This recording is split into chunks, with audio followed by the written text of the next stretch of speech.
शुभ सकाळ दर्शक बंधु आसतु जानिबा ए भिडियो रे देश दुनियार केतेक बड़ खबर। ए भिडियो रे आपण माने देखिबाको पाइबे देश दुनियार केतेक बड़ खबर। इटारे अनेक गुड़िए खबर अछि जाकि आपण मानकु जानि रखिबा निहाती आवश्यक।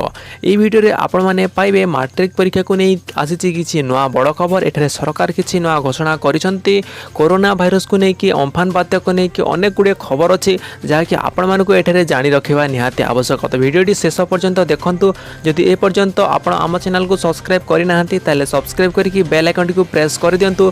वीडियो गोटे लाइक करके समस्त शेयर कर दिंतु। समस्त जमती खबर विषय निहाती जानी पारिबे। तो आसंतु वीडियोटी एठारे आरंभ करिबा। नंबर 1 कोरोना को नहीं आसिला बड़ खबर। राज्य में कोरोना आक्रांतक संख्या 1052 को वृद्धि।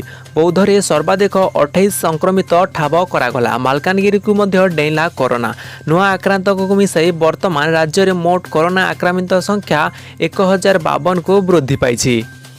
आसंतु देखिबा परवर्ती खबर। माछ धरिबा हेला काळ। बलांगीर जिलार मुलीबांध थाना अंतर्गत हलदी पंचायत रे थिबा डंगरपड़ा सागर रे माछ धरिबा बेले पानी रे बुड़ी जणे व्यक्तिंकर मृत्यु होईछि। मृत व्यक्ति जनक हेले लखड़ा पंचायत अंतर्गत नुआपड़ा गाँवर तुलसी कट्टा। तांको बयस 50 वर्ष बोली जना पड़िछि। आसंतु देखिबा परवर्ती खबर। रेल यात्री बड़ खबर। जून पहलू चलो 200 नॉन एसी ट्रेन। रास्तार श्रमिक चलुते स्टेशन को छाड़देवाई एठारे केंद्र रेल मंत्री पीयूष गोयल को अनुरोध। आसंतु जानिबा परवर्ती खबर। रेल मंत्रालय जारी कला 200 नॉन एसी ट्रेन तालिका। आज टिकेट बुकिंग आरंभ हो। जून पहलू भारतीय रेल पक्षर देश में विभिन्न स्थान को 200 यात्रीवाही ट्रेन चलाचल कर। बुधवार रेल मंत्रालय पक्षर 200 नॉन एसी ट्रेन तालिका जारी करा जायछि। आसंतु देखिबा परवर्ती खबर। बात्या अम्फान को नहीं उपकूलवर्ती जिले में वर्षा और पवन वेग बढ़ी जाइथिला एवं एठारे केन्द्रापड़ा जिलार महाकालपड़ा ठारे एक भिन्न खबर देखा मिली। आम्बुलेंस आसी न पारिबारु बाध्य होई अग्निशम गाड़ी रे प्रस्तुति जाउथिला बेले बाटर एक कन्या संतान को प्रसव करिसंती। आसंतु जानिबा परवर्ती खबर। मात्र कई घंटे कोलकाता को धराशायी करदेला बात्या अम्फान। तास परी दोहली गला बड़ बड़ अट्टालिका और मॉल। गछ भांगी रास्ता कड़े पड़ रही। समस्त विद्युत तार एठारे छिंडी पड़ी। आसंतु जानिबा परवर्ती खबर। घरोई विमान सेवा चलाचल को नहीं बड़ निष्पत्ति। लॉकडाउन 4-18 मे रु 14 दिन लागू होइतिबा बेले एक विशेष कटकणारू मुक्त होगापी जाउछि घरोई विमान सेवा। तेबे यह मे 25 तारिख रु उड़ीबा नहीं किछि करा जाइछि। केंद्र बेसामरिक विमान चलाचल मंत्री हरप्रीत सिंह परी सूचना देइछन्ति जे आसंता 25 रु घरोई विमान चलाचल आरंभ हो। इथिपाई यात्री माने ऑनलाइन रे मध्य टिकेट बुकिंग करि पारिबे।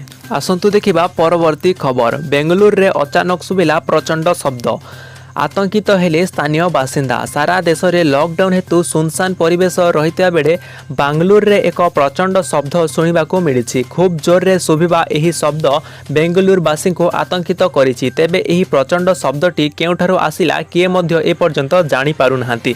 वैज्ञानिक माने ए दिगरे गवेषणा करिबा आरंभ करि दैछन्ती। श्रीनगर रु आसुछि गोटे बहुत बड़ दुखर खबर। बीएसएफ जवान को उपरे आतंकवादी आक्रमण। 2 जवान हेले शहीद। जम्मू और काश्मीर आज बीएसएफ पेट्रोलिंग पार्टी उपरे आतंकवादी आक्रमण होइतिबा खबर हस्तगत होइछि।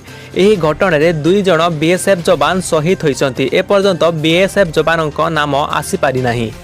आसंतु नजर पकेबा कोरोना उपरे। भारत में हु होई बढ़ुची कोरोना संक्रमित संख्या। लॉकडाउन सत्ते देश में वृद्धि पाउछि कोरोना आक्रांतक संख्या। एबे देश में कोरोना संक्रमित संख्या 1,06,000 पार होइथिला बेले मृत्यु संख्या 3,300 टपिलाणी। देश में यह उत्तेजनक स्थिति सृष्टि करिछि।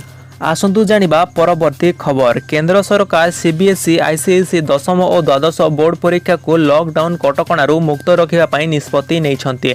छात्र छात्री मानक सामग्रिक स्वार्थ को नजर रखी परीक्षा अनुमति दिया जाइछि बोली केंद्र गृहमंत्री अमित शाह कहिसन्ति। तेबे परीक्षा प्रयोजन बेले समस्त प्रकार नियमावली यथा सोशल डिस्टेंसिंग और मास्क हाथ धोइबा सह अन्य गुडी जो लॉकडाउन नीति अछि ताकू मानिबा पई एठारे पड़िबो। दर्शक बंधु एथिला आज सकाळर केतेक गुरुत्वपूर्ण खबर। भिडियोटी गोटे लाइक निहाती करदेवे। समस्तक सह शेयर करदेवे। समस्त जेमती खबरटी निहाती पाई पारंती एवं एमती खबर सर्वप्रथम रे पाया पई सबुदिन सकाळर खबर पाइबा पई आपण माने आम चैनल टी निहाती सब्सक्राइब करदेवे। तो देखाबा आउ गोटे भिडियो रे सेतेबेला पर्यंत विदाय दियंतु। जय जगन्नाथ।